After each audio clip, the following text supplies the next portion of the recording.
రుణం పొందే సొమ్ముపై వడ్డీ రేటుని పోల్చడం. పిల్లలు, చాలామంది ప్రజలు వివిధ కారణాలతో బ్యాంకుల నుంచి డబ్బు రుణంగా అంటే అప్పుగా తీసుకోవడం మనం చూస్తూ ఉంటాం కదా. ఉదాహరణకి కొత్త ఇంటి కోసం, లేదా వ్యవసాయం కోసం, లేదా చదువు కోసం, ఇలా పలు కారణాల కోసం బ్యాంకుల నుంచి అప్పు తీసుకుంటూ ఉంటారు. బ్యాంకులు అయితే చాలా ఉన్నాయి, కానీ అన్ని బ్యాంకులు ఒకటి కాదు. మరి ఏ బ్యాంకు నుంచి రుణం తీసుకోవాలి అర్థం చేసుకుందాం. మొదటి బ్యాంకు సంవత్సరానికి 10% వడ్డీ రేటు వంతున మీకు రుణం ఇస్తాం అని చెబుతుంది. రెండవ బ్యాంకు సంవత్సరానికి 12% వడ్డీ రేటు వంతున రుణం ఇస్తాం అంటుంది అనుకుందాం. సుఖరాం మొదటి బ్యాంకుకు రుణం కోసం వెళ్ళాడు అనుకుందాం. అసలు ఎంత? 10,000 రూపాయలు. వడ్డీ రేటు సంవత్సరానికి 10%, అంటే ప్రతి 100 రూపాయలకి సంవత్సరానికి వడ్డీ 10 రూపాయలు. సుఖరాం ఒక సంవత్సరానికి రుణం తీసుకుందాం అనుకుంటున్నాడు. ఎంత? 10,000 రూపాయలు. ఇప్పుడు మనం ఈ విలువల్ని బారు వడ్డీ సూత్రంలో ప్రతిక్షేపిద్దాం. బారు వడ్డీ సూత్రం ఏమిటి? బారు వడ్డీ అసలు ఇంటూ వడ్డీ రేటు ఇంటూ కాలము బై 100. విలువల్ని ప్రతిక్షేపిస్తే 10,000 ఇంటూ 10 ఇంటూ 1/100. లవహారాల్లో సున్నాలు కొట్టేస్తే 100 ఇంటూ 10 1000 రూపాయలు వస్తుంది. చెల్లించాల్సిన మొత్తం ఎంత? అసలు ప్లస్ వడ్డీ 10,000 ప్లస్ 1000 11,000 రూపాయలు. మరి సుఖరాం రెండో బ్యాంకుకు వెళితే ఏం జరుగుతుంది?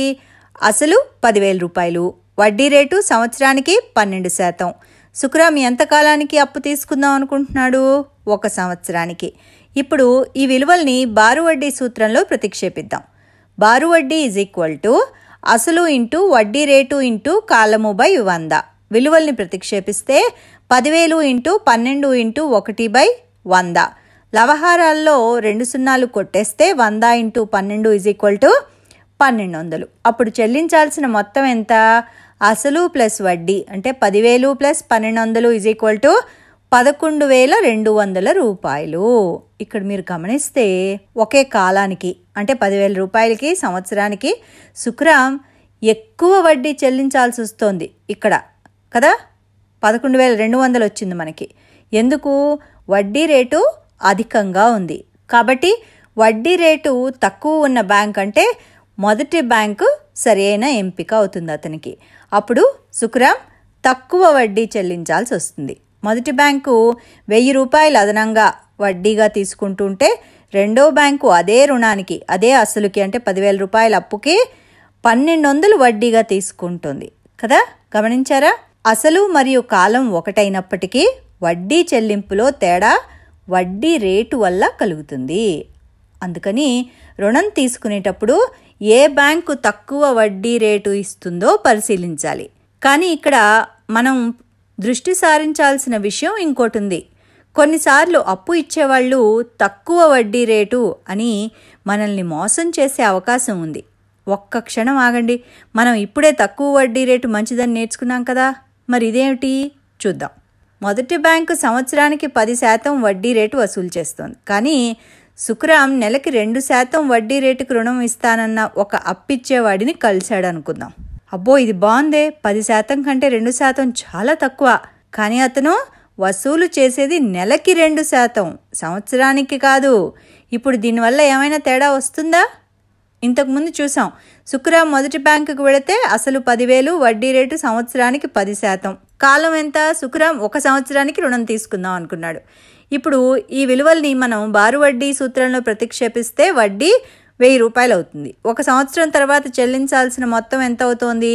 10,000 ప్లస్ 1000 11,000 అవుతోంది. కానీ సుఖరాం అప్పిచ్చేవాడి ట్రిక్కుకి పడిపోయాడు అనుకుందాం. నెలకి 2%. బాగా జాగ్రత్తగా గమనించండి. నెలకి 2% అంటే సంవత్సరానికి ఎంత?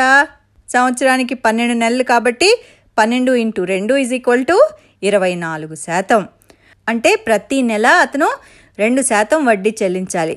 సంవత్సరానికి రుణం తీసుకుంటున్నాడు కాబట్టి ఈ విలువల్ని మనం బారు వడ్డీ సూత్రంలో ప్రతిక్షేపించి చూద్దాం. బారు వడ్డీ అసలు ఇంటూ వడ్డీ రేటు ఇంటూ కాలము బై 100. అంటే 10,000 ఇంటూ వడ్డీ రేట్ ఎంత? 24%, కాలం 1 సంవత్సరం బై 100. లవహారాల్లో 2 సున్నాలు కొట్టేస్తే 100 × 24 2,400 రూపాయలు వస్తుంది. తిరిగి చెల్లించాల్సిన మొత్తము = అసలు ప్లస్ వడ్డీ = 10,000 ప్లస్ 2,400 అంటే 12,400 రూపాయలన్నమాట. అంటే మనం రుణాలను పోల్చేటప్పుడు వాటి నిబంధనలు లెక్కలోకి తీసుకోవడం అవసరం. అంటే నిబంధనలు ఒకే రకంగా ఉన్నాయని మనం ఖచ్చితంగా నిర్ధారించుకోవాలి. ఉదాహరణకి అప్పిచ్చేవాడు నెలవంతున లేదా రోజువారీ వడ్డీ వసూలు చేస్తాడు. నిజానికి ఇవి ఏ బ్యాంకుతో పోల్చినా కూడా చాలా చాలా తక్కువ అనిపిస్తుంది.